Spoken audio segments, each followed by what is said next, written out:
Saviez-vous qu'il était l'un des chefs de Saladin contre les croisés? Saviez-vous qu'il eut l'idée de brûler de l'herbe et du bois face aux croisés, lorsqu'il vit le vent de la guerre s'abattre sur leurs armées, ce qui fut l'une des principales raisons de leur victoire? Saviez-vous qu'il resta invaincu au cours de ses 82 ans de vie? Saviez-vous que Saladin l'envoyait en campagne spéciale et que les garnisons croisées s'enfuyaient devant lui? Saviez-vous qu'il refusait de manger ou de dormir s'il apprenait que des prisonniers étaient aux mains des croisés et qu'il allait donc payer leur rançon pour les libérer? Saviez-vous que ce qui le peinait le plus était de voir une femme ou une jeune fille musulmane tomber aux mains des croisés? Il était fiévreux et saignait du nez jusqu'à ce qu'il la libère.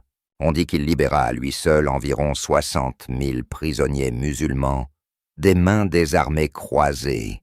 Saviez-vous que Saladin informait les armées ennemies de l'arrivée du Loup bleu, mobilisant toute l'armée ennemie et l'épuisant de préparatifs avant qu'elle ne découvre la supercherie?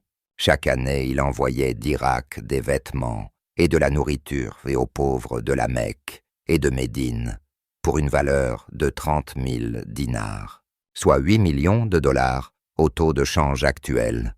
Il construisit des restaurants, des maisons d'hôtes et des dortoirs le long des routes de grandes traversées et versa une allocation aux voyageurs pauvres pour les aider dans leur voyage. Il construisit des orphelinats et d'autres orphelinats pour les personnes de parents inconnus, leur fournissant des nourrices, des enseignants et des médecins.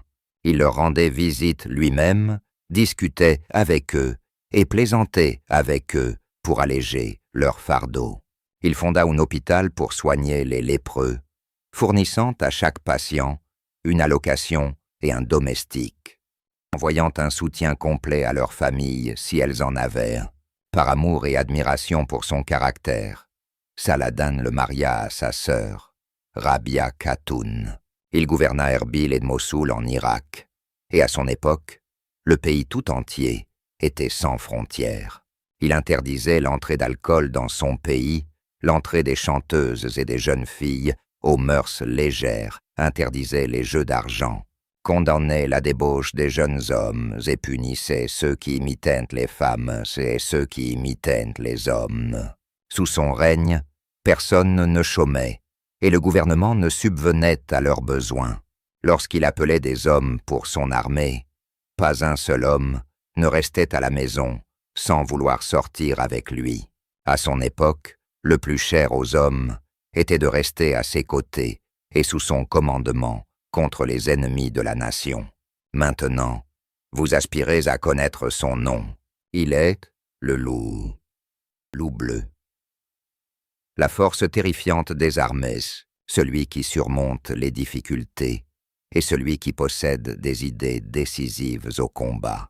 Il est le héros, Muzaffar al-Din Kouchbouri, le souverain de Erbil et de Mossoul sous le règne de Saladin Ayyoubi. Que Dieu lui fasse miséricorde, l'accepte parmi les justes et le remplace par quelqu'un de meilleur et de plus bénéfique pour la nation tout entière. Source: le livre des biographies de personnalités remarquables. Un bref livre sur l'éclat de l'éclair levantin. Le commencement et la fin, événements de l'an 630 de l'Hégire.